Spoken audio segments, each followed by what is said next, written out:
então inspire-se na ousadia e afaste a monotonia da sua semana. Mombojó é uma palavra que a gente inventou pensando em criar uma palavra para significar o nosso som, também pensando no fator que sempre que alguém procurasse sobre a nossa banda, não existiria outros resultados, só o nosso. A gente se reuniu dia 1º de abril de 2001, dia da mentira, lembro como se fosse ontem, hoje, ou pelo menos esse mês, né?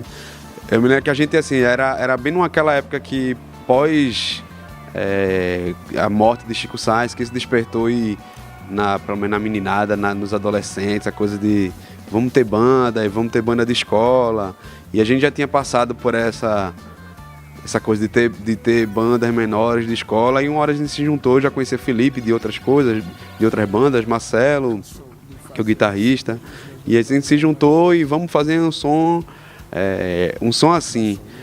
Não é exatamente o mesmo som que a gente faz hoje em dia, mas acho que de certa forma, apesar da gente naquela época ser muito novo, eu acho que o Mombojó foi a primeira banda que a gente meio que vamos levar um pouco a sério, vamos trabalhar ela, que acha que a gente pode ir mais longe. Isso despertou na gente a possibilidade de levar isso como uma profissão.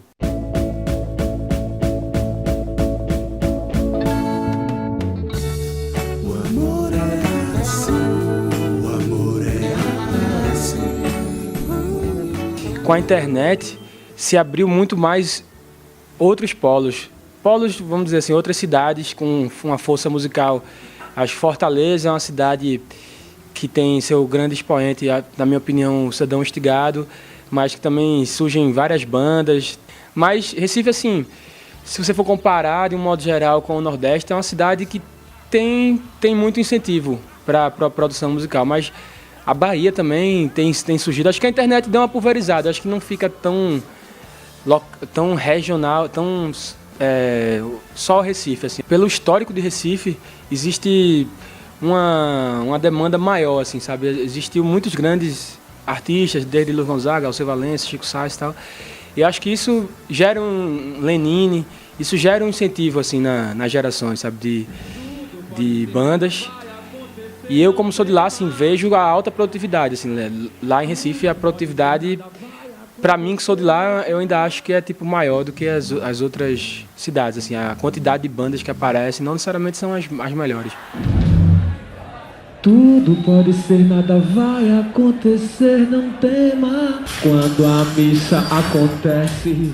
Esse foi um disco que a gente meio que resolveu encarar o desafio de se reinventar, mas num sentido um pouco mais leve da história. Não é que a gente a gente precisa mudar, não é isso. A gente fez, vamos fazer um disco mais despretensioso, mais despreocupado, vamos fazer música com mais música, menos canção, menos músicas com letras que do começo de vamos fazer uma música que o refrão, a música inteira são 2 palavras que se repetem, que é cuidado, cuidado, cuidado, perigo, perigo, mas que ela tenha uma coisa visual, sabe? Que era o que a gente, quando a gente fez a música, a gente fez muito rápido no estúdio, a gente foi tocando ali, ela era uma ideia muito mais visual de uma cena, de um filme de perseguição, do que de fato uma música que tivesse entrado nos outros discos anteriores. Se inverno não tem, então espere o sol vir iluminar. Alexandre era um nome que a gente cogitou para o nosso primeiro disco e acabou desistindo de usar. E nesse disco agora ele voltou com um sentido diferente, eu acho, assim, cada um foi interpretando de um modo, assim, eu interpreto muito que é a criação de um novo personagem que entra na trama. E que esse personagem, a gente quis que ele falasse em alemão, tem uma faixa do disco que ele fala, meu nome é Alexandre e tal, tudo em alemão. Tinha uma música que ia entrar em um disco que era em japonês também. Aí esse disco estava com esse clima mais universal. A gente falou, pô, Alexandre tem que ser alguém não brasileiro. E a gente pensou num amigo nosso que fez intercâmbio no Brasil na época que a gente estava formando a banda, e ele é um super amigo nosso até hoje, meu xará, o Felipe. E ele acabou dando voz ao Alexandre, assim, que foi esse personagem que a gente criou para esse disco. Por mais que eu pense e desista, por mais que ele venha e queime a vista, calando as sombras e os sapos no seu... O clipe de Papapá, que teve uma repercussão muito boa, tem um mérito gigante do Fernando Sanches, que foi o diretor do clipe, que a gente chegou para ele com a ideia que a gente queria aparecer num clipe, que até então a gente nunca tinha aparecido em clipes nem em capas de discos. A gente quer aparecer dançando com a roupa do Changeman. A gente jogou essa ideia para ele, aí ele tipo captou a ideia e deu essa roupagem toda assim. A estética, ela tipo num clipe ela é construída canção por canção. E de um disco, ela meio que você pensa tipo a junção dessas canções, o que é que tem, qual a unidade que isso aparenta e tentar transformar isso numa imagem assim. Aqui eu acho que o Raul Luna, que é o cara que fez a capa do disco, ele tá fazendo o site, ele tá fazendo assim toda a parte visual da banda, ele tem feito as projeções no show.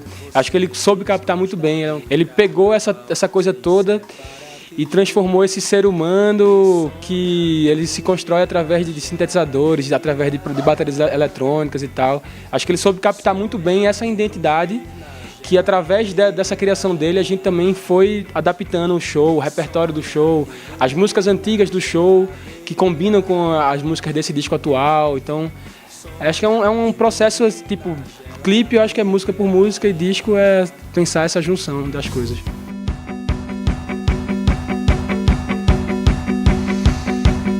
Se inverno não tem, então espere o sol vir iluminar o seu lar.